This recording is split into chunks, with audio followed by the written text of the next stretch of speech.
Welcome back, everyone. So yesterday, Datti Baba-Ahmed met with ABURA's Labour Party faction for their next meeting, right? So since then, there have been like a lot of confusion. People are now saying whether Datti Baba-Ahmed is now working with ABURA, that he wants to betray P2B, knowing fully well that last week or last 2 weeks, ABURA met with Wike. You guys know what is involved when someone is meeting with Wike. So people are kind of, afraid, like what is going on? Maybe Datti Baba-Ahmed has realized that this opposition coalition is not going to favor him. So maybe he wants to contest as in presidential candidate in Labour Party. So there have been like a lot of, misreaction, misfeeling about the whole thing. So Datti Baba-Ahmed is here to clear the air. So I want you guys to just listen and hear everything that he said in this particular exclusive interview with Charles on Arise News. Take a listen, my people. Datti Baba-Ahmed, great to see you again. Hi, Charles. Thank you very much indeed for coming in. Pleasure and duty. Just before we get into the Labour Party and your attempts to reconcile the factions, I wonder what you make of what happened today at the National Assembly with Senator Natasha Akpoti-Uduaghan, briefly. Lack of priorities or mispriorities. These are people who will not react to the recent dastard acts in the Northeast. Something just happened, you read it in the news. These are people who will not react when the Naira crashed again in 2023-24. These are people who will not react to constitutional breach or school abductions. That is, our priorities are completely misplaced. So I call what happened, well, with due respect to Natasha, I'm happy for her to go and get her seat back, but it was a joke. I am not impressed by those kind of things. If these people cannot come out and defend civic rights of what happens to your security, to your livelihood, yet they come out for frivolities. Nah. I won't talk too much on this, but not just them, in the whole, across the society in Nigeria. I do remember clearly, I got caught up in this traffic. This was the Maulud, which is our version of the birth of our Holy Prophet, and it held in 2017 here in Abuja. I estimated nothing less than 1 million people who sponsored themselves. They started arriving in Abuja at night, and it held the next day peacefully. They left Abuja peacefully. This was a religious matter because the venue then was set for Abuja. The traffic came from Mabushi, that is body to body, all the way to Eagle Square. And I got trapped in that peaceful procession. Now, I was telling myself, if these people turn left, you know what I mean by left? By Eagle Square, turn left, if they head into the villa, a helicopter will fly out with Buhari, and that's the end of the government. That is how easy it is. But Nigerians won't do that for anything, for their security, for their currency, for anything. We'll do it for ethnicity, we'll do it for religion, number one. We'll do it for religion and all that. That's an interesting I can't forget, let me finish again. Like, I can't imagine who goes around to villages killing hundreds and thousands of people. And because it must be hundreds of people who are killing hundreds of people. And 10 people will not come out for the sake of the Naira. Priorities are completely misplaced. When you have 100 people protesting, police don't even have to come out. When you have 1,000 people protesting, they will be arrested. If you have 10,000 gunshots, water cannons, and arrests. If you have 100,000 people, they begin to look for the leaders to negotiate and make some transfers to them. When 1 million people protest, a helicopter flies out of the villa, or some cars smartly drive out through tunnels of the villa. Now, we still don't have our priorities right. And when I say democracy, constitutional democracy belongs to the people who have earned their freedoms. Democracy is for the United States of America. They fought, they drove away the British hundreds of years ago, War of Independence and all those. And in France, you know their history and all those. We Nigerians, Muslims, Christians, Northerners, Southerners have to all understand what democracy is. Even out, clean out religion and ethnicity and make it our private things. And it is civic matters that democracy is about. We have to stop talking about Northwest, South-South, South-Central, Southeast, and all these regions. Talk about social strata, the middle class, if it exists, the classes, talk about them. How will they vote?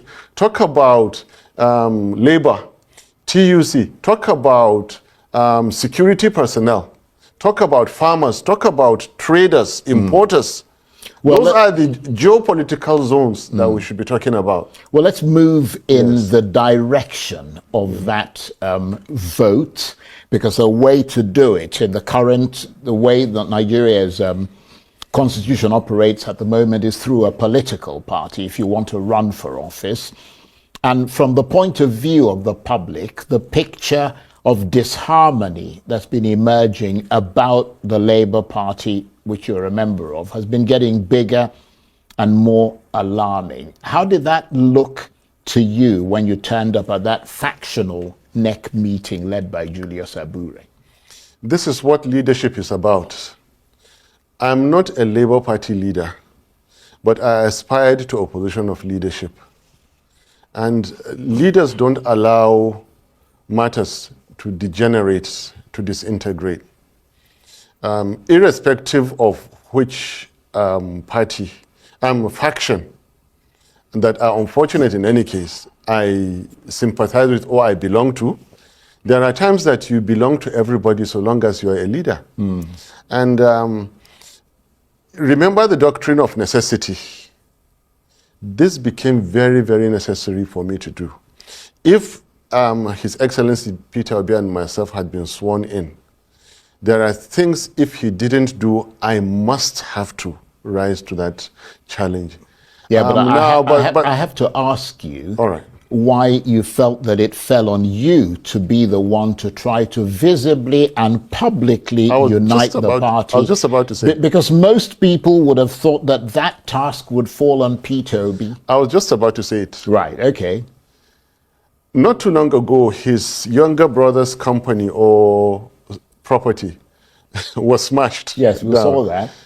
And I know he's been busy at that. He went to the Daura and then the funeral. The funeral. And in the last week President also, one governor has been on his case that he should not travel, to... You mean the governor of Edo State? I don't know which state it is, but I know there's a state which the governor says he shouldn't come. So yeah, it's Edo I State. need to understand that Peter Obi's cup is full many, many times. And maybe he's shy, to say, you get up, go do this, and go do these things. And that's why I told you that leadership is about... taking initiative. Thank you very much. But was he aware of the fact that you were going to attend that meeting? Because I'm curious to know what his reaction would have been. If he knows everything I do. I do carry him along. Right. Yeah. So you told him you were I absolutely told him that. And what was his reaction? I was going there.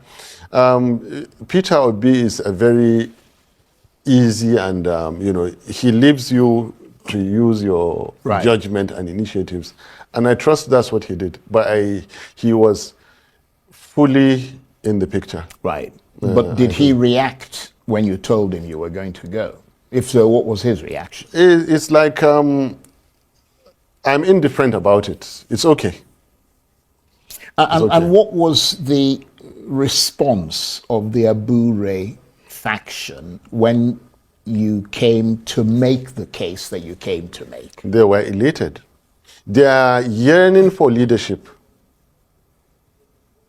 And I told them I'm there to do it. They are yearning for an end, so to say, about whatever we're going through. as a party. But while I was there to reconcile, I was also reconciling Labour Party and the general public by the same token. I was doing many things at the same time. So in a sense, you were being, I mean, I'm wondering if you were being just politically pragmatic by your move, in the sense that some have suggested that the coalition may well end up anointing Atiku Abubakar as its candidate, and you and presumably Peter Obi don't want to be left in the lurch if that happens, which is why you're making these overtures to the Labour Party. No. My own thinking was, convince me why I should come into ADC. Where was ADC in 2023 when Labour Party claimed we got 10 million votes? Where was ADC? Yeah, but there's always a time when a coalition comes into That's what I'm existence. saying. The coalition pointed us at, like, convince me. And the general message is that I am yet to be convinced to leave Labour Party. I am yet to be convinced. And Peter Obi himself, I don't want to speak for him, but when he's okay, he will speak for himself. To the best that I know, Peter Obi is, and I repeated the welcome that Labour Party's arms are open to embrace back Peter Obi. I would like him to again win the nomination of Labour Party and contest in 2027 with or without me. But you do know that there is a rumor going around, or reports going around, that have suggested that you yourself want to run for president in 2027. You made that attempt before. I mean, you've been a presidential aspirant before, and you'd like to give it another go. Some people speak their fears. It is not true. I never said that.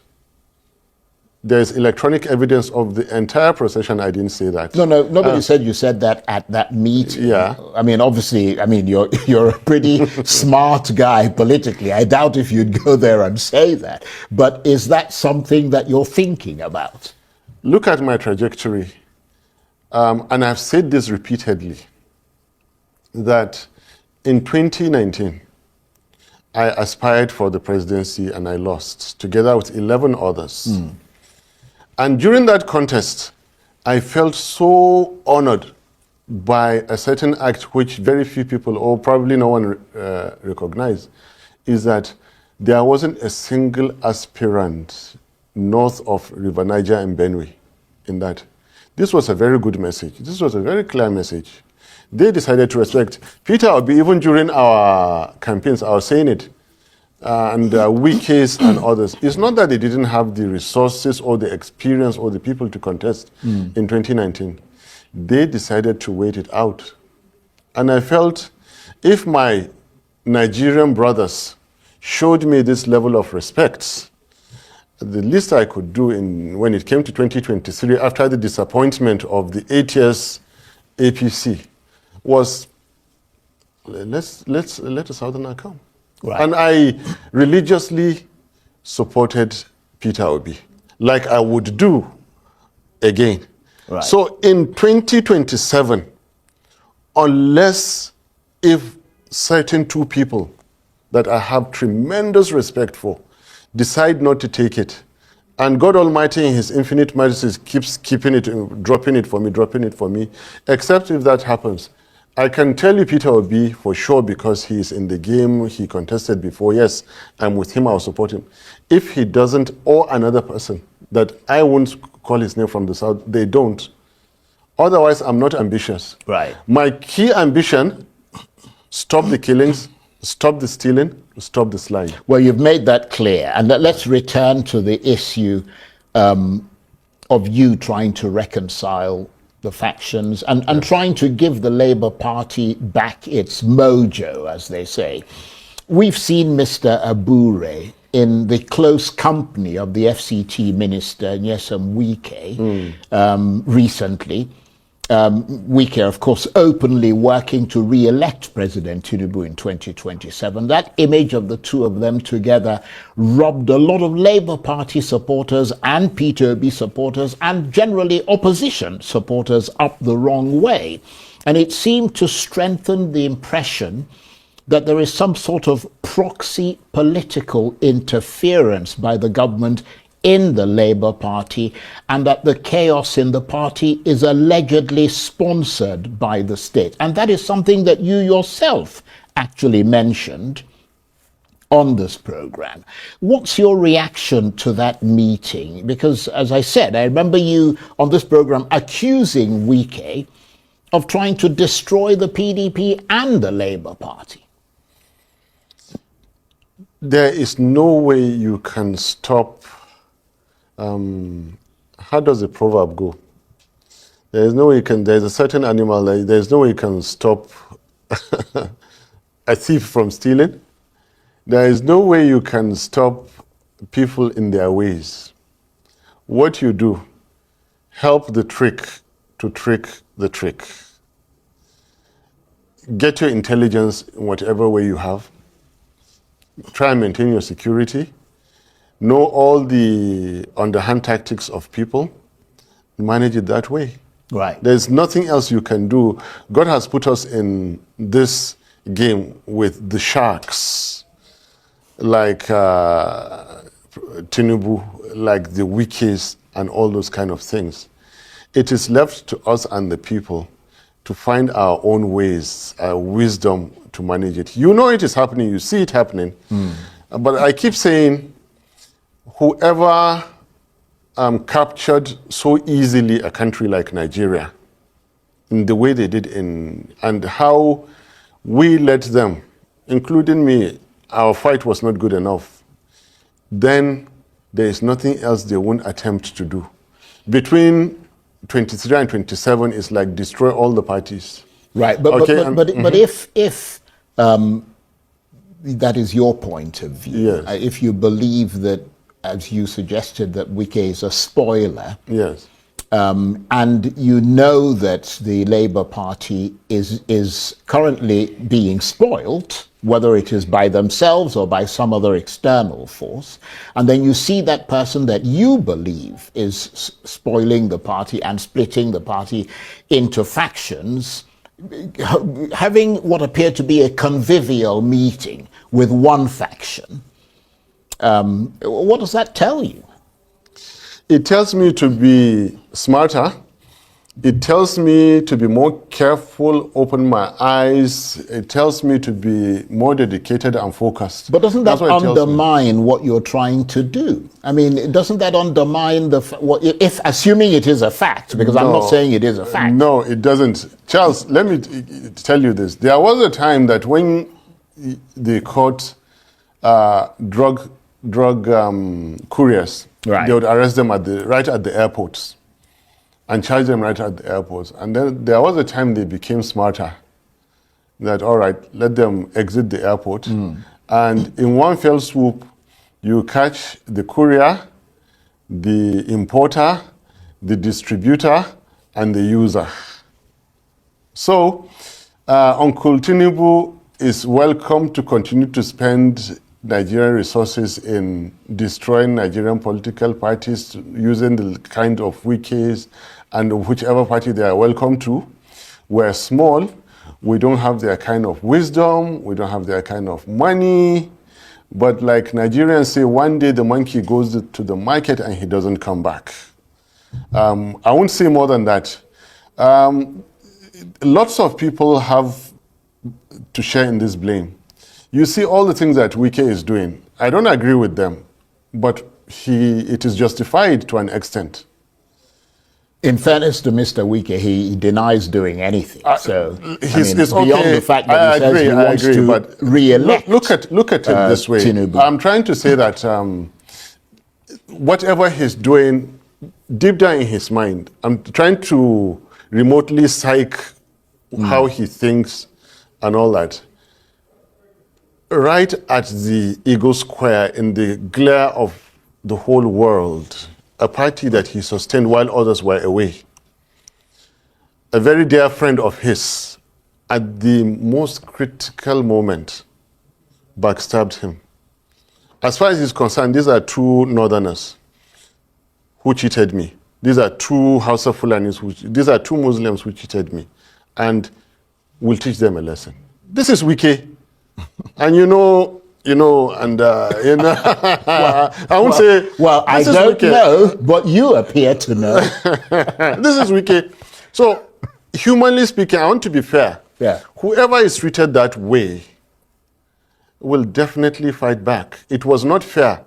I used to tell these people, be careful, even in your acts of politicking. Be careful. Well, even your acts of treachery. Be careful. Well, your tricks. There is a time you trick somebody beyond imagination. Right. Well, and the people who did this to Wike, they come from a very rich history with Wike. What he did for them in 2011, the relationship, the friendship, how it lasted, they came a long way, and the very last minute they do this to him, he will destroy the party. He's a human being. And by the way, if it will get to Wike, I heard something going on in the FCT. Do you see that beautification he's doing with the fences? They said it's to stop the cows from grazing. You mean those green things? Yes. Okay. So yes. There must be some kind of, does it emit some kind of sound? He's blocking off all the green areas from the cows to graze. But that's for Wike to ponder on his Well, that's people. very interesting. And that sounds fairly ingenious, if you ask me. I agree with him. I mean, in a federal capital city like Abuja that you want to keep clean, you don't need to see grazing in here. That's a very interesting I know. But let me turn briefly, because I want to get to this before we run out of time. Yes. Because there is another issue which raised a lot of hackles and pushed considerable resentment from the APC towards you. And that is the statement you made the last time you were here about the Vice President, Kashim Shettima. Yes. Or what the Minister Hannatu Musawa called dangerous insinuations about the Vice President. Let me get you to just listen briefly to what she said, Hannatu Musawa. Let's take a quick listen to what she had to say on the program in her right of reply to you. Just take a listen. Many of us in politics are somewhat interrelated, and I think if there's 2 or 3 people that I would say I'm closest related, we call each other brothers, but if there's 2 or 3 people that I would identify as people of my close family, I think Datti would be one of them. From what he said, it was, see, in politics, Mr. Charles, all of us, there's nothing that they don't say. A lot of it expanded truths, a lot of it lies, right? If you come and you want to talk about another politician, you do so based on issues and facts. But when you come up with gossip and lies and beer parlor talk, I think that is a real deviation from the values and the pedigree and the virtue and the integrity that my parents and Datti's parents brought us up. I was ashamed, and I was very disappointed. And Datti, more than anyone, knows. He was sat, I think it was here or in another interview 2.5 years ago, while he was contesting, and he shed tears because people in the political space had attacked his own parents, who are my parents as well. And that was very hurtful to me. And when I saw him react in that way, I was hurt as well, because that's an extension of my own family. What was he trying to say? Nobody understood what he was trying to, I didn't know what he was trying to say. He was trying to make insinuations, very, very dangerous insinuations, based on lies. And I think that is a real shame. It is. And I think at this point, Datti needs to either apologize to Mr. Vice President or to articulate what it was he was trying to say. And if he can't, because he said it was not for the airways. I think he said it was not for the airways. He said it wasn't for the airways, but he said he was impressed with President Tinubu for having kept him for this long. Well, as he tried to bully his way through to a monologue in a conversation that you were having, that is not the Datti that I knew. And it is very disappointing to see that he had betrayed the values that both him and I had been brought up with. And I think for what he did that day, Datti needs to hold his head down in shame. So Minister of Arts, Culture, Tourism and the Creative Economy, Hannata Musawa.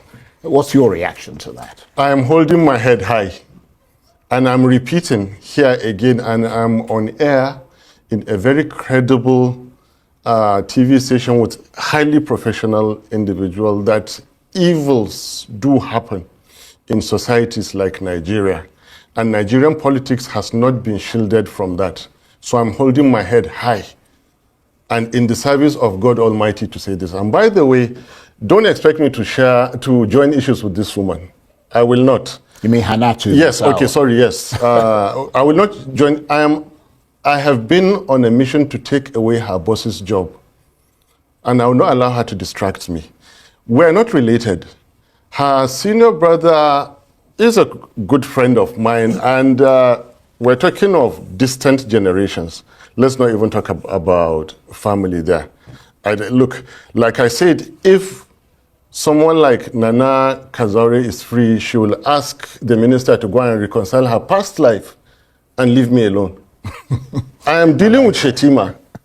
And what I said was that Uncle Tinubu has tried for staying put with him for this long.